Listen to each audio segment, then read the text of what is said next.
The hangar smelled like cold metal and old secrets. Captain Rhea Tal stood with her soldiers in a half-circle around the alien craft. Floodlights from the ceiling washed over its smooth silver hull. The ship had no seams, no windows, no visible engines. It looked like a single piece carved from a fallen star. For 3 months, her expedition had studied it on the edge of the human colony on Kepler 9. They had cut it, scanned it, shocked it. Nothing worked. It remained silent until today. A young human technician in a grease-stained jacket stood near the lowered ramp. He looked like he did not belong among armored alien troops and advanced scanners. His name was Elias Verne. He was a civilian contractor, a mechanic, a nobody. Rhea watched him with sharp, violet eyes. "Explain again," she said. Elias swallowed. "It responds to me. Not fully, but it reacts." Her soldiers shifted their grips on their rifles. They were not afraid of many things. They had fought pirates and war beasts across systems. But this ship felt different.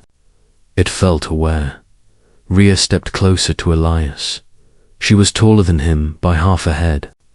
Her armor shimmered with faint blue energy lines. "We tested it with our best genetic keys. My bloodline traces back to the first Empress. If royal DNA was required, it would have answered me." Elias nodded. "I know. That is why this makes no sense." He reached out and placed his palm on the hull. The metal rippled. Every soldier raised their weapon. The ship HUMM-ED. It was a low sound at first. Then it deepened, like a giant heart waking from sleep. Symbols flared across the surface in bright gold. They were not alien to Elias. He could read them. Authorization accepted. Primary, bloodline verified.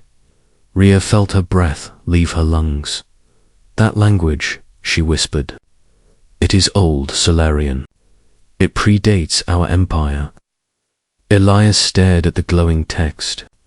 He did not understand how he knew the meaning. He just did, like remembering a dream from childhood. The ramp extended fully with a smooth hiss. A warm white light spilled out. Rhea's soldiers froze. They did not move because of fear. They did not move because of orders. Their armor locked in place. Systems overridden. Rhea tried to step forward. Her legs would not obey. "What did you do?" she demanded, though her voice trembled.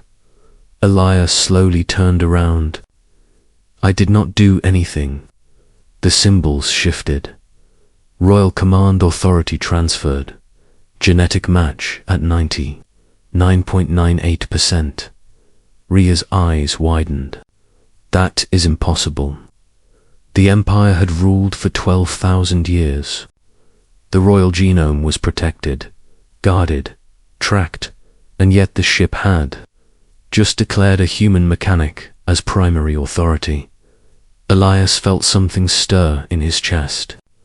Not fear, not pride, recognition. "My grandmother," he said quietly.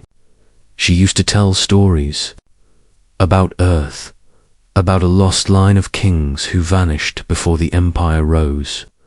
Rhea strained against her frozen armor. Earth was conquered early. Its rulers were executed. "Not all of them," Elias said. The light from the ship intensified. A projection formed above the ramp. A tall human figure made of shimmering gold. A man wearing a simple crown of light. "Greetings," the projection said in clear, modern, galactic common. "If you are hearing this, the throne of soul has fallen." Rhea felt her heart pound. The throne of soul. That was legend. A myth about humanity's first interstellar empire before alien contact. Elias stepped forward, untouched by the paralysis field. I am King Adrian the Last. The projection continued. This vessel, Sovereign Dawn, responds only to my blood. It carries weapons and knowledge beyond any fleet. It was built as a safeguard. If our line survived, this ship would return our people to freedom. Silence filled the hangar. Rhea's empire prided itself on strength, on order, on royal purity. They believed they had inherited the stars by right, but this ship belonged to someone else. Elias felt tears sting his eyes. You are saying I am your descendant. Confirmed, the projection said. Direct line. 23 generations removed. Rhea found her voice. Human, if this is true, then you represent a rival claim to the galaxy. Elias looked at her. He saw fear behind her command mask. Not fear of him. Fear of change. I am a mechanic, he said. I fix engines. I drink cheap coffee. I do not want a throne. The ship does not care about your wants, Rhea replied, as if agreeing. The ship shifted again. External threat probability, high. Empire fleet inbound. A tactical display appeared in the air. Dozens of Imperial warships dropping from hyperspace. They had detected the energy surge. Rhea cursed under her breath. They will not allow this vessel to exist. Elias looked at the projection. Can you defend us? The Golden King nodded once. Sovereign Dawn was built to face entire armadas. The hangar walls trembled as explosions echoed in the distance. The Imperial fleet had begun orbital bombardment of the colony to force surrender. Rhea's soldiers were still frozen, locked out of their own systems. Elias clenched his fists. He had grown up on this colony. These were his people. Unfreeze them, he said to the ship. They are not my enemies. Authority acknowledged. The paralysis field vanished. Rhea staggered forward, catching herself. Her soldiers gasped as control returned. You freed us, she said. They are about to burn this world, Elias replied. Your empire does not care about you either. Rhea hesitated only a moment.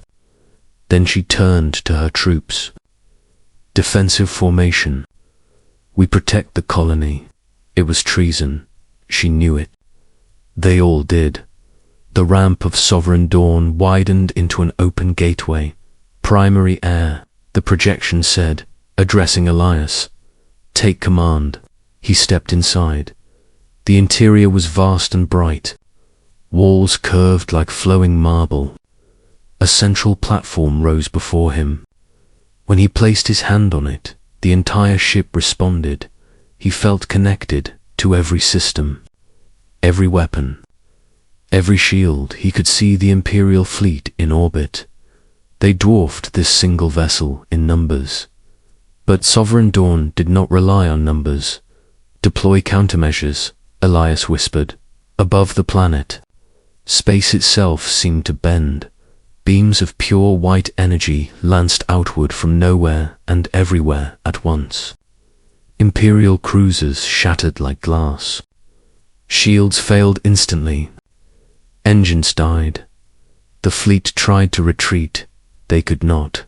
Within minutes, the sky was clear. No debris fell. The ship had disintegrated enemy vessels into harmless particles in the hangar. Rhea stared upward at the calm blue sky shone on her visor. One ship, she murmured. Elias felt the power humming through him. It would be easy to issue another command, to strike at the Imperial capital, to end their reign in a single day. The projection of King Adrian appeared beside him. The choice is yours, the ancient ruler said. Revenge, conquest, or something greater. Elias thought of his grandmother's stories, of Earth, of lost hope. He opened a channel across all Imperial frequencies. "This is Elias Verne," he said, voice steady. "Descendant of the Solarian line. I do not seek to rule through fear. Stand down. End the occupation of human worlds. Recognize equal sovereignty, or this ship will enforce it." He ended the transmission. Rhea joined him inside the vessel. She removed her helmet. For the first time, she looked less like a captain and more like a woman caught between loyalty and truth. "My empire will not accept this easily," she said. "I know," Elias replied. "But they just saw what one forgotten human ship can do." She studied him. "You could have destroyed us all." "Yes, why did you not?" "Because if I start my reign with genocide, I become the monster your empire always feared." A slow smile touched her lips. "Perhaps," she said softly, "this galaxy is about to learn what humanity truly is. Outside." Across countless systems, Imperial commanders hesitated. The footage of their fleet's destruction spread in seconds. For the first time in centuries, the Empire felt something new, uncertainty, and on a quiet colony world. A mechanic who carried the blood of kings stood aboard a ship that answered only to him. Humanity had not returned to the stars with an army. It had returned with a choice, and this time, the galaxy would not forget who built the throne first. Asterisk.